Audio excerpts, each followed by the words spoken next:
नमस्कार, आर्य न्यूज देख रहे हैं आप। मैं हूं आपके साथ पल्लवी सिंह। उत्तराखंड की खबरों पर नजर डालेंगे। शुरुआत करते हैं लालकुआं से, जहां स्थानीय सेंचुरी पेपर मिल पर श्रमिकों के उत्पीड़न के आरोप लगते हुए बीते 10 दिन हो चुके हैं और इसी बीच 10 दिनों से अनिश्चितकालीन धरना प्रदर्शन जारी है। और आज कांग्रेस से आपको बता दें कि एससी विभाग के जिलाध्यक्ष इंद्रपाल आर्य ने इस धरने को अपना समर्थन दे दिया है। उन्होंने अपना समर्थन देते हुए 1 दिवसीय धरना दिया, जिसमें उन्होंने मिल प्रबंधन को चेतावनी दी है कि जल्द से जल्द इन श्रमिकों की मांगे पूरी अगर नहीं की गई तो कांग्रेस एससी विभाग उग्र आंदोलन करने के लिए बाध्य होगा, जिसकी जिम्मेदारी मिल प्रशासन की होगी। बताते चलें कि लालकुआं के कार रोड में स्थित शहीद स्मारक के पास बीते 10 दिनों से स्थानीय सेंचुरी पेपर मिल पर श्रमिकों के उत्पीड़न करने का आरोप लगाते हुए कांग्रेस नेता संजय जोशी के नेतृत्व में अनिश्चितकाल धरना दिया जा रहा है। तो वहीं उस वक्त धरने को आज कांग्रेस में एससी विभाग के जिलाध्यक्ष इंद्रपाल आर्य ने इसे अपना समर्थन दे दिया है और इसी बीच 1 दिवसीय धरना भी दिया। संपर्क अभी भी कर रहे हैं और अगर हमारे उसमें कोई भी कार्रवाई नहीं होती, हमारे बातों के लेकर ये अगर हमें सही संतोषजनक हमारे लिए कुछ नहीं होता तो हम घर घर जाके जन आंदोलन सबसे लोगों का मदद के लिए हम लोगों से मदद लेके यहाँ पर एक जन आंदोलन छेड़ देंगे।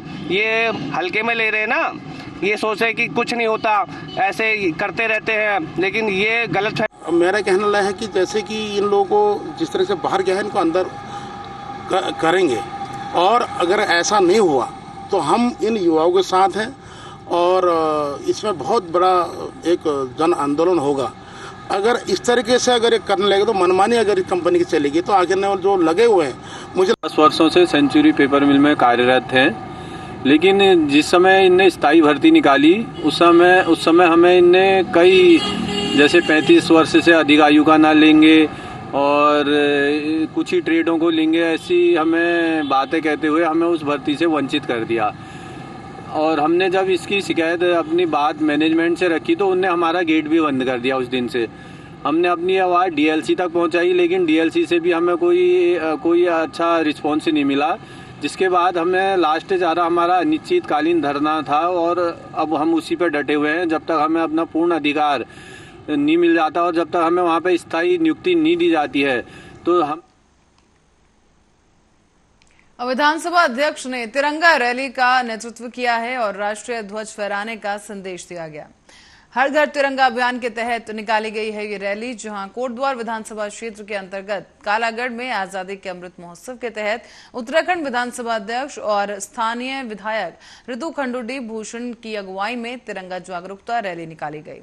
उन्होंने तिरंगा रैली के साथ साथ खुद भी इस क्षेत्र का भ्रमण कर लोगों को अपने घर पर देश की आन बान और शान का प्रतीक तिरंगा लगाने के लिए जागरूक किया है। शहर में हर घर तिरंगा अभियान के प्रति जागरूकता पैदा करने के लिए ये तिरंगा रैली निकाली गई, जहां पर इसी दौरान हाथों में तिरंगा थामे विधानसभा अध्यक्ष ने नारे लगाकर रैली में मौजूद कई स्कूलों के छात्र छात्राओं, मंडल के कार्यकर्ताओं और क्षेत्रवासियों को प्रोत्साहित किया और सभी लोग हाथों में तिरंगा थाम कर चलते हुए नजर आए।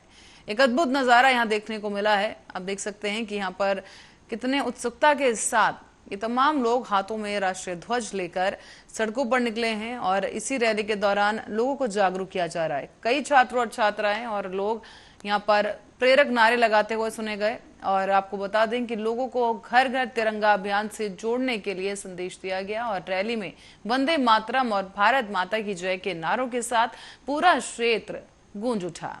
आपको बता दें कि 11 अगस्त से लेकर 17 अगस्त तक पूरे देश में स्वतंत्रता सप्ताह मनाया जाना है और इसी दौरान 13 से 15 अगस्त के बीच में हर घर तिरंगा अभियान चलाया जाएगा। मैं इस तिरंगा यात्रा को आज निकालने पहुंची थी। हमें सबको बहुत गर्व है कि हम भारत के निवासी इस देश के वासी हैं और आज बहुत प्रसन्नता हुई मुझे कालागढ़ में बच्चों के साथ, महिलाओं के साथ, बुजुर्गों के साथ, कालागढ़ के रहने वालों के साथ आज हमने यहाँ पर एक तिरंगा यात्रा निकाली। अपने झंडे का जो सम्मान होना चाहिए उस सम्मान आज हमने दोबारा से अपना सम्मान अपनी।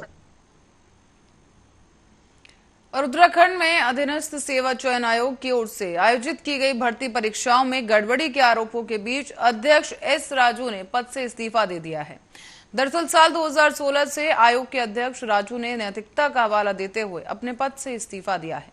राजू ने कहा है कि वो जांच में सहयोग करेंगे और भर्तियों में दबाव डालने वालों लोगों के खिलाफ जो नाम है उनकी जांच एजेंसियों से वो नाम साझा करेंगे। और स्नातक स्तरीय परीक्षा के पेपर लीक मामले की जांच कर रही उत्तराखंड विशेष कार्य बल यानी कि STF पिछले एक पखवाड़े से अब तक 1 दर्जन से ज्यादा लोगों को गिरफ्तार कर चुकी है। मामले में अधिकारियों की भूमिका भी काफी संदेह के घेरे में है। कुछ विपक्षी दलों ने आयोग की कार्य प्रणाली पर सवाल उठाते हुए उसे भंग करने का भी सुझाव दिया। अब आयोग ने पिछले 4 साल से, और आपको बता दें कि पिछले साल भी 4 और 5 दिसंबर को स्नातक स्तर की परीक्षा आयोजित कराई गई थी, जिसमें कि अनियमितताओं का आरोप लगा। और यही आरोप लगाते हुए उत्तराखंड बेरोजगार संघ ने 22 जुलाई को मुख्यमंत्री पुष्कर सिंह धामी से मिलकर जांच की मांग की थी। और उत्तराखंड में प्रांतीय सिविल सेवा यानी PCS के 17 अफसर जल्द भारतीय प्रशासनिक सेवा में शामिल हो जाएंगे। इन सभी अफसरों ने अपना स्वर्ग बल देने के लिए और बदलने के लिए सहमति दे दी है। और आपको बता दें कि केवल एक अफसर गिरधारी सिंह रावत PCS स्वर्ग न छोड़ने की वजह से IAS अफसर नहीं बन पाएंगे। उन्होंने IAS वर्ग में शामिल होने को लेकर इच्छा पत्र नहीं दिया है। और मुख्यमंत्री पुष्कर सिंह धामी ने DPC के मिनट्स ऑफ अफसरों से प्राप्त कर इच्छा पत्र को प्रस्तावों को अनुमोदन दे दिया है। इसी के साथ ही ये प्रस्ताव संघ लोक सेवा आयोग और क्रमिक और प्रशिक्षण विभाग को भेज दिए जा रहे हैं। माना यह जा रहा है कि कुछ दिनों में राज्य सरकार के 17 IAS अफसर सरकार को मिल जाएंगे। और पिथौरागढ़ में लोहाघाट राष्ट्रीय राजमार्ग पर स्कूली रैली में शामिल एक छात्र को बेकाबू टैंकर ने रौंद दिया है। और आपको बताते चलें कि छात्र की मौके पर ही मौत हो गई। घटना की सूचना मिलते ही पुलिस मौके पर पहुंची और इसी दौरान यहां घटना से आक्रोशित हुए क्षेत्र के लोगों ने राष्ट्रीय राजमार्ग पर जाम लगा दिया है। इस हादसे से कई अन्य स्कूली बच्चे भी सहम गए हैं। अब प्राथमिक विद्यालय गेरी में कक्षा 5 का ये छात्र हिमांशु सिंह बताया जा रहा है, जो कि स्कूल में एक रैली में जा रहा था और सुबह स्कूल द्वारा तिरंगा रैली निकाली जा रही थी। लेकिन इसी दौरान पिथौरागढ़ डाक पार्सल ले जा रहे एक कैंटर ने इस छात्र को मल्ला बापरू के पास टक्कर मार दी। छात्र की मौके पर ही मौत हो गई और इस घटना से लोगों में काफी आक्रोश भर गया। आक्रोशित लोगों ने राजमार्ग पर जाम लगा दिया है। सूचना मिलते ही पुलिस भी मौके पर पहुंची और शव को लोहाघाट लेकर आए गए।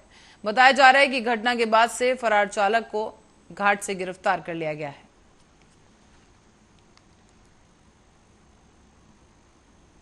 और अब आपको बताते चलें कि उत्तराखंड के दूरस्थ क्षेत्रों में संचार नेटवर्क मजबूत करने के लिए एक अहम बैठक बुलाई गई।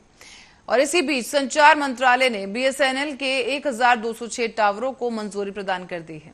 साथ ही साथ रेल मंत्रालय उत्तराखंड में रेल नेटवर्क को भी मजबूत करने के लिए सहमत है। और CM पुष्कर सिंह धामी ने शनिवार को ही नई दिल्ली में केंद्रीय रेल और संचार, इलेक्ट्रॉनिक्स और सूचना तकनीक मंत्री अश्विनी वैष्णव से शिष्टाचार भेंट की। CM ने उत्तराखंड में मोबाइल नेटवर्क की समस्या उठाई, जिस पर केंद्रीय मंत्री उत्तराखंड के लिए BSNL के 1206 मोबाइल टावर की स्वीकृति प्रदान करने पर सहमति जताई गई। आपको बता दें कि हर एक टावर की लागत करीब 1 करोड़ रुपए आएगी।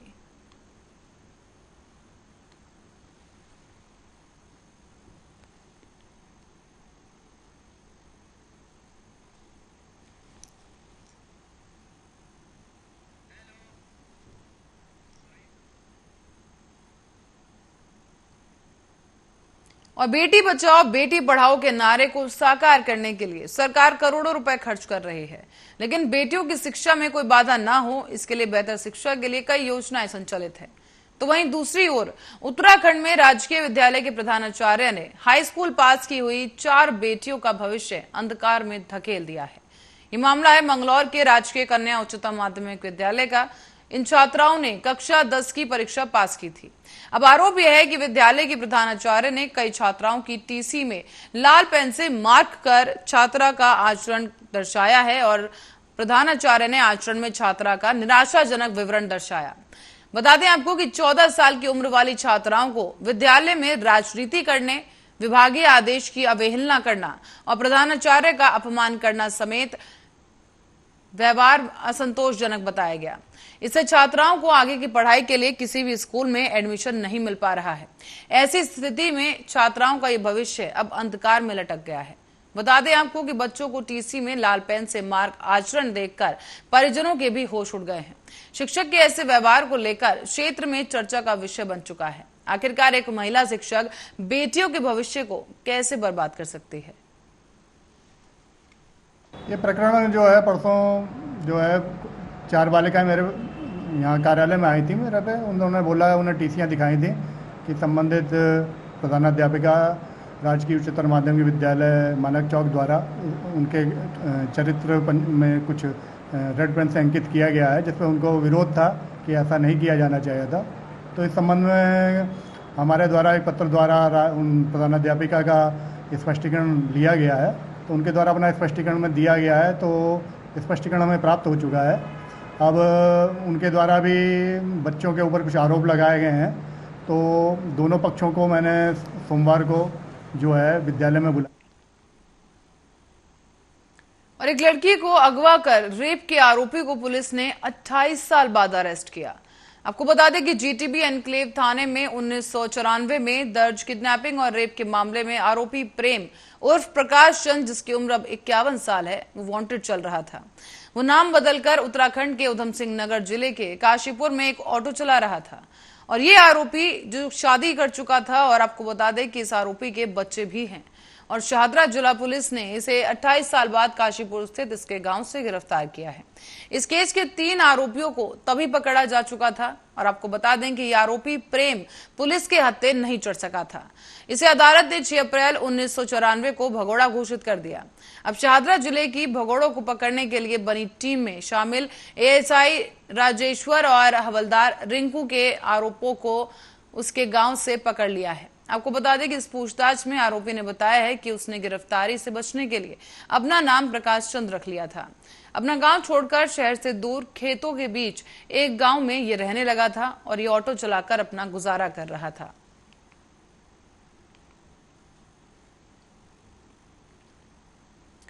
और इस बीच अब रुक करेंगे बड़ी खबर की ओर, जो कि आगरा से सामने आई है। आपको बता दें कि डिप्टी सीएम ब्रजेश पाठक ताजनगरी आगरा पहुंचे हैं। डिप्टी सीएम विकास भवन में समीक्षा बैठक कर रहे हैं और इस समीक्षा बैठक में जिलाधिकारी प्रभु नारायण सिंह, एसएसपी प्रभाकर चौधरी और नगर आयुक्त निखिल टीकाराम फंडे के साथ साथ जिले के तमाम अधिकारी मौजूद रहे।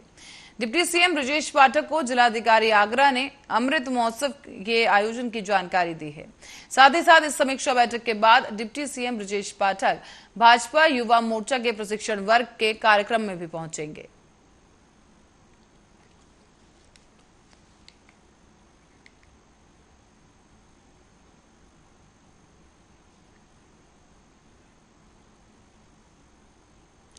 और आगरा में बिग आईआरसीटीसी दे रही ईएमआई पर यात्रा की सुविधा। अब आपको बता दें कि पर्यटकों की मांग पर दूसरी रामायण सर्किल रेल यात्रा की शुरुआत होने जा रही है। दिल्ली के सफदरजंग रेलवे स्टेशन से शुरू होकर ये यात्रा 19 रात्रि को 20 दिनों में होगी पूर्ण। और इसी के साथ साथ 3rd श्रेणी एसी में कोच में यहाँ पर 600 यात्री भोजन के साथ साथ यात्रा का आनंद ले सकेंगे। आपको बता दें कि मासिक किश्तों में शुल्क देकर समाज के सभी आय वर्ग के लोग ये यात्रा कर सकेंगे। और रामायण सर्कल रेल यात्रा में एक व्यक्ति के ठहरने का जो खर्च आएगा वो करीब 84,000 रुपए बताया गया है। और ये खर्च 36 महीनों में लिए जा सकते हैं और यात्री अब ईएमआई की सुविधा के दौरान अपनी रेल यात्रा को पूरा कर सकते हैं।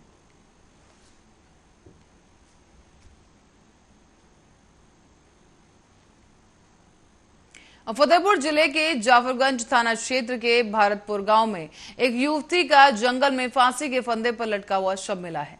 ये शव मिलने के बाद से इलाके में सनसनी फैल गई और घटना की सूचना मिलते ही पूरे गांव में कोहराम मच गया। मौके पर पहुंची पुलिस फोर्स ने शव को कब्जे में लेकर पोस्टमार्टम के लिए भेज दिया है। साथ ही साथ इस पूरे मामले की जांच की जा रही है।